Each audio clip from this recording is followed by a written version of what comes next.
yung GMO sa Baguio, minsan ingat na ingat bumaba dito dahil magmumog, masisira agad. But nung bumili ako ng organic, mas maliliit, ultimo yung mga blueberry na organic, ay nako, umabot po ng isang linggo, hindi siya nagkamog. Maliit nga lang siya, mas maasim nga lang. But talagang they last longer, no? And nutrition-wise, yung minsan nakakatakot yung mga sobrang malalaki.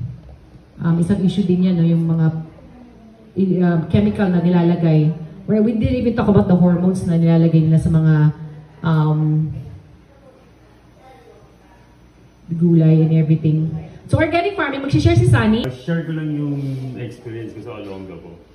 Bali ito kasi yung ano namin, yung background ng backyard namin. Puro bato yan eh, puro bato. Kumbaga wala akong makikita ng lupa. So magtataka ako paano ko nakapag-farming. Ayan na siya ngayon. Bali ang ginawa ko lang, alam niyo yung mga nabubulok niyo ng mga gulay, gano'n. Kung meron kayong bakura na maliit, ihukay niyo yun. Ihukay niyo lang siya tapos tabunan niyo siya ng lupa. Yung magiging lupa na yun. Pero kung meron naman kayong drum, ganyan, meron kayong drum, ang gawin niyo naman, lahat ng mga kitchen waste, ilagay niyo sa drum, tapos butasan niyo lang sa baba. Tapos, lagyan siya ng karton.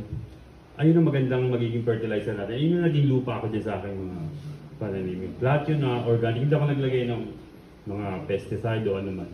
Kaya yun yung naging result ng nakita nyo kanina, wala naman siyang lupa.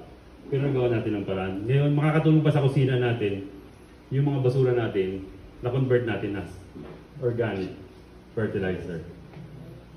Ayun yung mga naging bunga ng aking mga actually, napakaliit lang yung backyard namin, pero awa ng Diyos, sa pagsisikap kong kumakain ng sariwa, kasi sakitin din ako, kaya nag-isip ako kung ano bang the best na mga pagkain na makakatulong sa akin.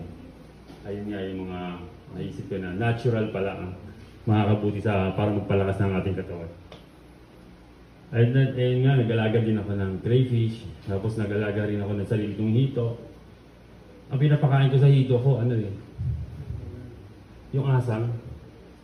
Oo, yung mga asang. Kasi, ang hito kasi, alam natin na sila yung carnivores. Kahit na kinakain nila. Kaya ako nag-alaga ko ang sarili ko at alam ko yung kinakain namin, natural. No, sarap na. Tsaka nag-alaga rin ako familiar na kayo sa crayfish? Oo, mabilis pa lumaki. Actually, matagal siyang lumaki. Tiyaga lang. Gusto ko mag-alaga, ibang ako sabi. Madali lang po.